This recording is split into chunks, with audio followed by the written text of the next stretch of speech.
Assalamualaikum warahmatullahi wabarakatuh.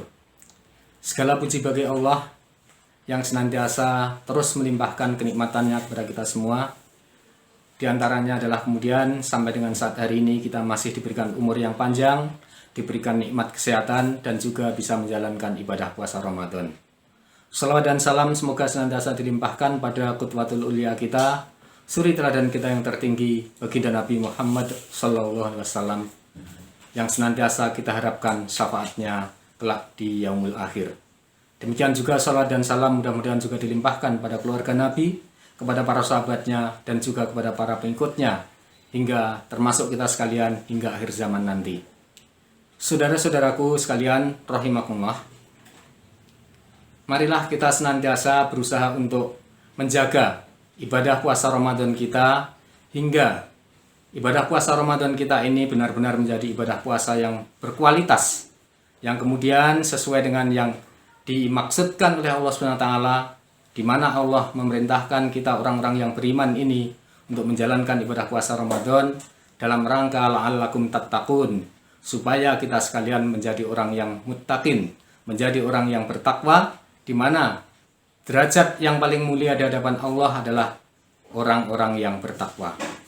Masyiral muslimin rahimakumullah.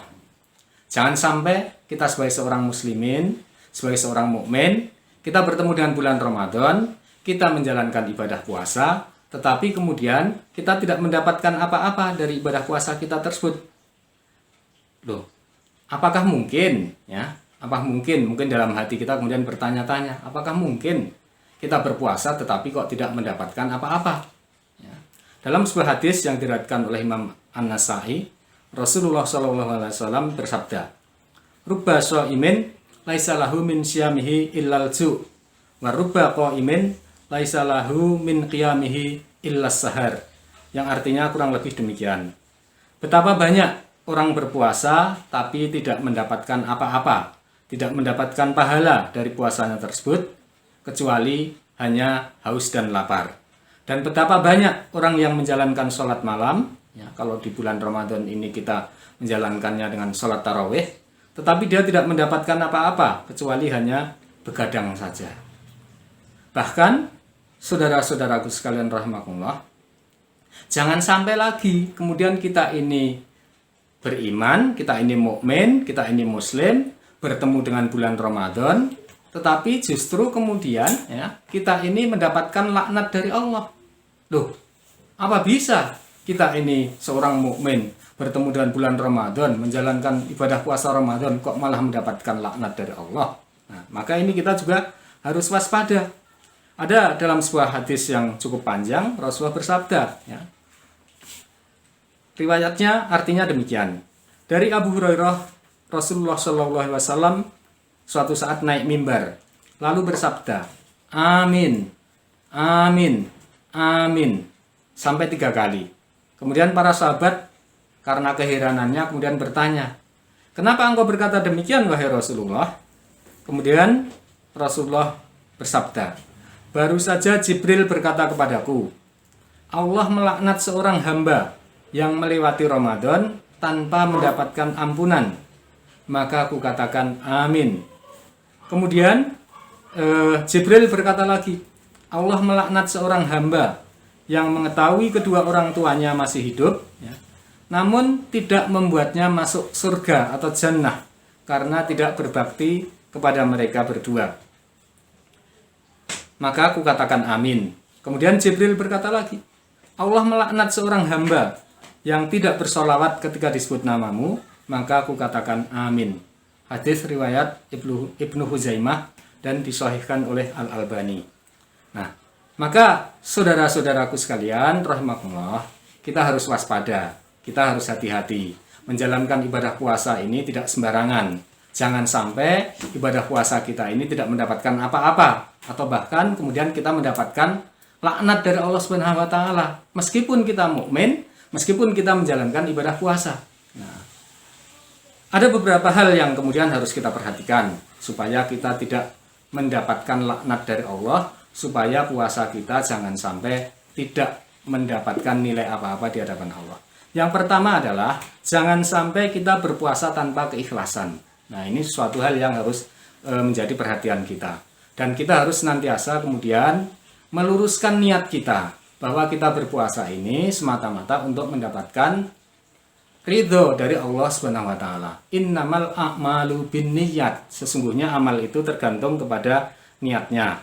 Demikian dalam sebuah hadis disampaikan, diriwayatkan oleh muttafaq alaih bahwa amal itu tergantung kepada niatnya. Kemudian yang kedua, hendaklah kita kemudian jangan sampai kita menjalankan ibadah puasa ini tanpa ilmu. Ya, kita berpuasa tetapi kita tidak tahu apa yang menyebabkan batalnya puasa. Kita tidak tahu apa yang meskipun tidak membatalkan puasa, tetapi kemudian itu akan bisa membuat puasa kita tidak ada nilainya di hadapan Allah. Atau kemudian kita juga tidak tahu amalan-amalan apa yang kemudian dianjurkan ya supaya dilaksanakan di bulan Ramadan ini. Oleh karena itu, masih kita menjalankan ibadah puasa Ramadan ini, maka mari bagi yang kemudian masih belum yakin atau masih merasa ilmunya tentang aturan-aturan berpuasa ini masih kurang, ya, mari kita buka-buka kembali, ya, buku-buku, ya, kitab-kitab, atau kalau perlu kemudian bertanya kepada para ustadz, kepada para kiai dan lain sebagainya, supaya benar-benar kita mantap menjalankan ibadah puasa Ramadan ini dengan ilmu, tahu aturan-aturannya, tahu yang membatalkan puasa, tahu yang menyebabkan puasa kita tidak batal tapi tidak mendapatkan nilai di hadapan Allah Subhanahu wa taala, dan kemudian juga tahu amal-amal ibadah apa yang sangat dianjurkan untuk diperbanyak di bulan puasa Ramadan ini. Nah, kemudian yang ketiga, yang juga kemudian orang-orang yang menjalankan ibadah puasa tetapi rugi adalah mereka yang berpuasa tetapi hanya berpuasa dari makan dan minum saja. Tetapi mereka kemudian tidak bisa ya menjaga lisan mereka, tidak bisa menjaga emosi mereka. Itu juga kemudian mereka akan menjadi orang-orang yang berpuasa tetapi mereka rugi ya. Dalam sebuah hadis yang diriwayatkan oleh Imam Bukhari, Rasulullah SAW bersabda yang artinya kurang lebih demikian. Barang siapa yang tidak meninggalkan berkata dusta dan beramal kedustaan, maka Allah Ta'ala tidak membutuhkan dia meninggalkan makan dan minumnya. Nah, mereka ini orang-orang yang berpuasa tapi tidak bisa menahan hawa nafsunya. Puasa, tidak makan, tidak minum, niatnya juga mungkin sudah lurus, ikhlas, tetapi kemudian tidak bisa menjaga nafsunya. Berpuasa tetapi masih berdusta. Berpuasa tetapi masih suka ngerasani orang lain atau menghibah. Berpuasa tetapi masih mudah marah dan kemudian bicara berkata-kata kasar. Ya, ini juga akan membuat puasa kita tidak ada nilainya di hadapan Allah SWT. Nah, oleh karena itu, saudara-saudaraku sekalian, ya, agar puasa kita ini berkualitas, agar mendapatkan ridha Allah SWT, diterima oleh Allah SWT, dan kemudian dengan rahmatnya Allah menaikkan derajat ketakwaan kita, memasukkan kita sekalian ke dalam golongan orang yang muttaqin, maka tiga hal ini tadi harus kita perhatikan. Jaga niat kita, ya, benar-benar berpuasa karena lillahi ta'ala, untuk mendapatkan ridha Allah. Kemudian marilah kita berpuasa, menjalankan ibadah puasa Ramadan dengan ilmu. Dan kemudian yang ketiga, marilah kita berpuasa Ramadan tidak hanya sekedar menahan haus dan lapar, tetapi juga menahan nafsu kita, jaga emosi kita, jaga lisan kita, ya, selain menahan haus dan lapar. Maka insya Allah dengan demikian mudah-mudahan Allah Subhanahu wa taala menerima amal ibadah puasa Ramadan kita dan menjadikan kita termasuk ke dalam golongan orang yang muttaqin, yang merupakan derajat yang paling mulia di hadapan Allah Subhanahu wa taala. Mudah-mudahan ada manfaatnya. Mohon maaf atas segala kesalahan dan kekurangannya. Akhirul kalam, billahi taufiq wal hidayah, wallahul muwaffiq ila aqwamit thoriq. Wassalamualaikum warahmatullahi wabarakatuh.